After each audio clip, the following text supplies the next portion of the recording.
Assalamualaikum warahmatullahi wabarakatuh. Sampurasun, sampurasun. Ketemu lagi dengan saya, Wanda, dengan ini Junior Ardaga. Jadi menyikapi dengan fenomena yang marak pada kali ini, saya sarankan kita tetap waspada, tapi jangan terlalu panik berlebihan. Kenapa? Karena ketika tubuh kita panik, maka secara langsung masyarakat mungkin akan mudah untuk dikendalikan dan juga akan mudah untuk digiring ataupun mudah juga untuk disisipi hal-hal yang dibuat untuk kepentingan tertentu. Makanya saya sarankan, satu, kita jangan panik. Terus yang kedua, kita harus tetap waspada. Waspada itu harus. Jadi bagi orang-orang yang masih sehat, saya sarankan kita jangan terlalu sombong, terus jangan terlalu aingnya sehat sepuna naon, baik aing itu kadieu ulah. Jadi saya sarankan jangan seperti itu. Kita tetap harus waspada, harus menjaga diri, terutama menjaga lingkungan terdekat, menjaga keluarga, terus tetap sehat. Caranya untuk sehat itu mudah kok. Jadi kita harus memperhatikan 3 hal yang ada dalam tubuh kita. Pertama, perhatikanlah napas. Jadi napas kita itu harus kita perhatikan. Kadang kan kita suka lupa untuk memperhatikan napas gitu kan. Iya naon nih kaguik. Coba perhatikan napas kita perhatikan. Kenapa? Karena setiap hari kan kita bernapas. Kadang kita selalu melupakan dengan cara kita bernapas, ataupun kita jarang mengolah dan melatih napas kita. Coba biasakan tiap pagi hari kita tarik napas panjang, lalu buang secara perlahan. Yang nggak ganggu Dan yang kedua, setelah kita memperhatikan napas, perhatikanlah detak jantung kita. Jadi detak jantung kita itu harus kita perhatikan dan kita rasakan detakannya. Cara kita mampu merasakan detak jantung kita, mampu merasakannya dan memperhatikan aliran darah yang mengalir, yang digerakkan oleh jantung kita, maka sistem metabolisme di tubuh kita itu akan jauh lebih terpelihara. Seperti itu. Selanjutnya mungkin yang ketiga, sistem pencernaan. Jadi sistem pencernaan di kita, kadang kita kan sering melupakan bagaimana apa yang kita makan, dan setelah kita makan tidak memperhatikan bagian tubuh yang terlewati oleh sistem pencernaan, mulai dari gigi, terus rongga-rongga pencernaan, lambung, usus, sampai keluar lagi. Kita jarang bersyukur dan jarang berkomunikasi diri kita dengan organ tubuh kita. Makanya dari sekarang coba kita mulai berkomunikasi dengan organ-organ yang ada dalam tubuh kita. Mulai dari sistem pencernaan dulu lah. Selain dari sistem peredaran dan sistem pernapasan. Jadi kalau kita sering memperhatikan tubuh kita dan sering berkomunikasi dengan mereka, maka otak kita itu akan tahu kebutuhan yang ada dalam diri kita. Setelah kita mengetahui kebutuhan yang ada di dalam diri kita, maka harusnya kita itu memberikan kebutuhan yang ada dalam diri, bukan keinginan. Kadang kita kan hanya memuaskan keinginan-keinginan yang ada dalam tubuh kita, ingin makan lada misalkan, makan segala macam, tanpa memperhatikan bahwa si lambung itu inginnya itu makan yang toyib. Jadi makanan itu harusnya yang toyib, yang menyehatkan dan baik buat tubuh. Nah jadi kamar Arab betulnya, jangan soal UTS kumargi ayeuna nuju di Barumi pangintennya para murang kalihna jantan soalna via ielahnya via internet gitunya, kantun ke ditinggal gitu. Yang ditinggal wae lah ku anjeun sewang-sewangan di bumina masing-masing. Soal nu kahiji naonnya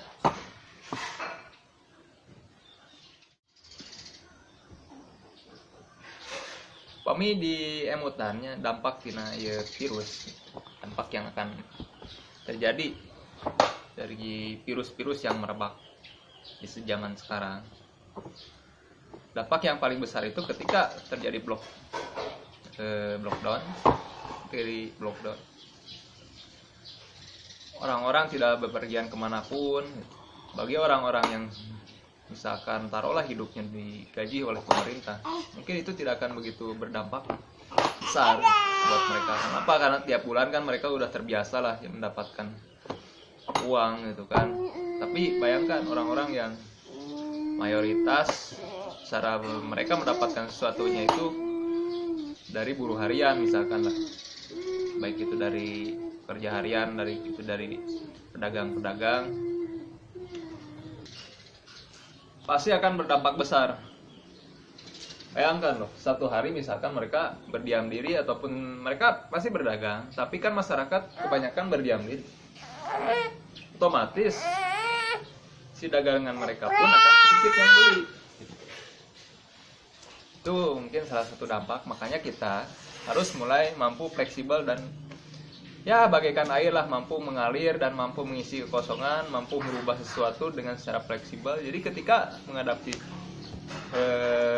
fenomena alam yang terus bergejolak, kita harus tetap mampu bertahan. Kalau di kita kan udah terbiasa lah ya, di guru-guru kan mungkin udah terbiasa dengan gaji dibayar berapapun ataupun kapanpun ataupun tidak biasa dibayar pun, kita masih hidup lah, masih seluruhnya masih tetap sejahtera, alhamdulillah kan. Jadi ketika ada dampak virus corona mungkin COVID-19, ya alhamdulillah kita masih tetap bisa hidup dengan sejahtera seperti itu. Itu mungkin salah satu dampak. Tapi ya jangan terlalu was-was, tetap kita terus waspada, tetap kita harus menjaga, dan tetap Indonesia itu harus jauh lebih maju. Dan jangan menyalahkan siapapun, jangan menyalahkan sia atau sahabat ulah, tapi harus lihat ke dalam, mungkin perhatikan yang ada di dalam tubuh diri kita. Siapa tahu ketika kita sakit mungkin salah diri kita sendirilah, tidak menjaga kesehatan ataupun menjaga makanan seperti itu ya.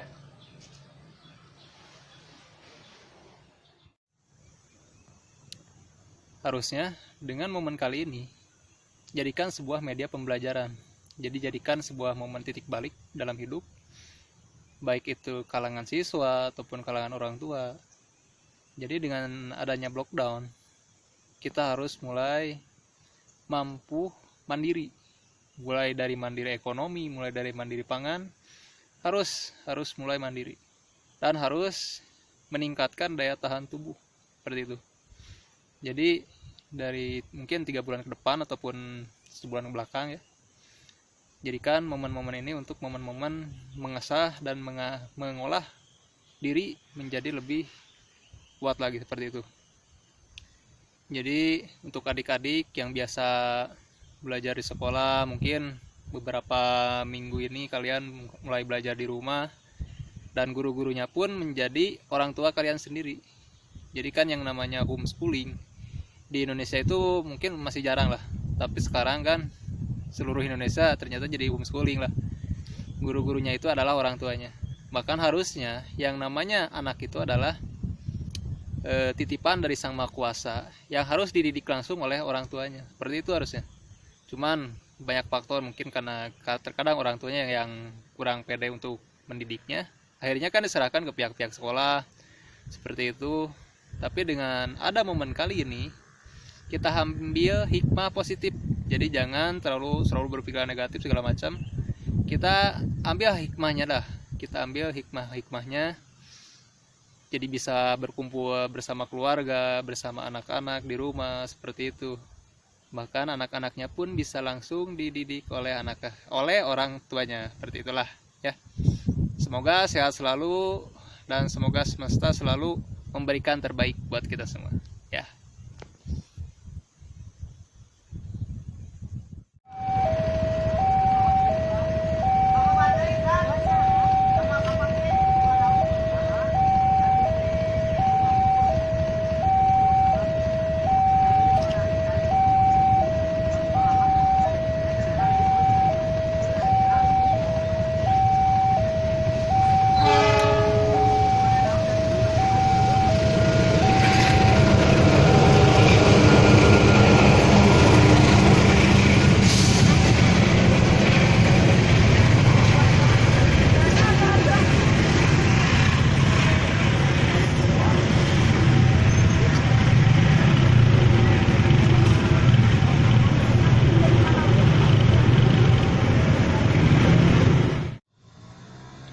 Nah, untuk soal yang pertama, kalian hanya cukup membuat sebuah poster yang bertemakan lingkungan hidup.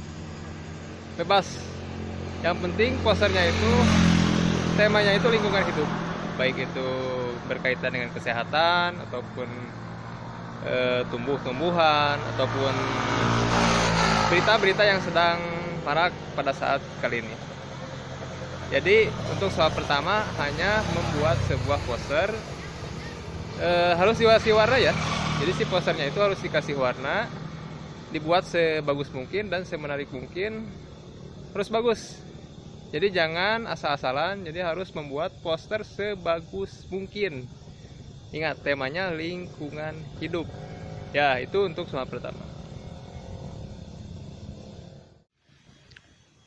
Nah, untuk soal yang kedua, jadi adik-adik yang sedang menikmati liburan, bukan liburan kan ya, sedang menikmati aktivitasnya masing-masing di rumahnya masing-masing. Jadi untuk soal materi yang kedua itu dari pelajaran seni budaya, kalian hanya harus membuat sebuah komik, bukan komik yang diminum ya, awas.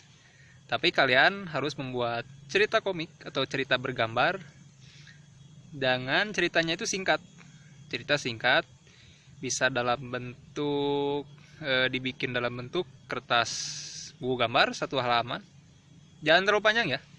Jadi kalian hanya membuat cerita bergambar atau komik itu 1 halaman full. Misalkan oleh kalian itu dikasih 4 sekat lah, 4 kolom gitu kan. Ceritanya sederhana. Tokohnya pun bisa bebas, bisa juga kalian melihat tokoh-tokoh yang sering kalian tonton. Seperti itu ya. Itu untuk soal yang kedua. Seperti itu. Dan untuk soal yang ketiga, tadinya sih saya akan menugaskan untuk membuat masker tadinya. Cuman kan kalau saya menugaskan untuk membuat masker, berarti soalnya itu sama dengan anak-anak Alia. Anak-anak Alia kan udah saya kasih tugas jauh sebelum diliburkan sekolah. Jadi ketika harusnya di 2 minggu yang kemarin itu kan anak-anak Alia itu mengadakan ulangan untuk kelas 10 dan kelas 11-nya itu UTS dan kelas 12-nya itu UMBN. Kan tapi dengan ada kebijakan lain maka diliburkan seperti itu, ataupun belajar di rumah lah seperti itu. Makanya sebelum mereka belajar di rumah, anak-anak kalian itu udah dikasih tugas dulu seperti itu. Nah, untuk soal yang ketiga untuk materi MTS, soalnya yang ringan-ringan.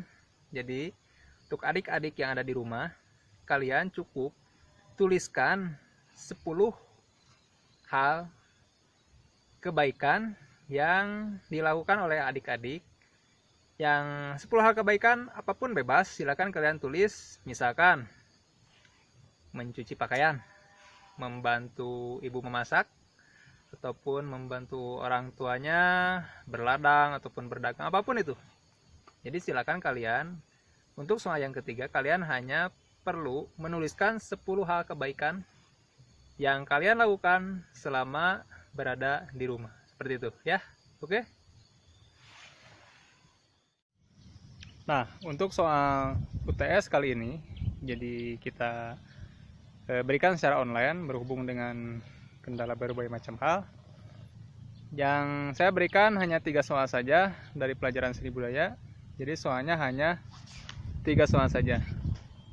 Bagi yang sudah, semoga cepat soalnya jawabannya itu diserahkan ke wali kelasnya masing-masing. Jadi untuk kelas 8 tugasnya silakan via online. Jadi kalian nanti kirimkan tugasnya itu ke wali kelasnya masing-masing. Oke?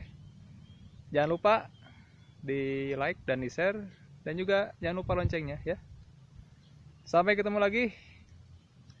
Mohon maaf apabila ada kata-kata yang kurang berkenan ataupun suaranya kurang jelas, maklum. Kameranya juga masih kamera biasa-biasa. Sampai ketemu lagi di lain kesempatan. Wabillahi taufiq wal hidayah. Wassalamualaikum warahmatullahi wabarakatuh.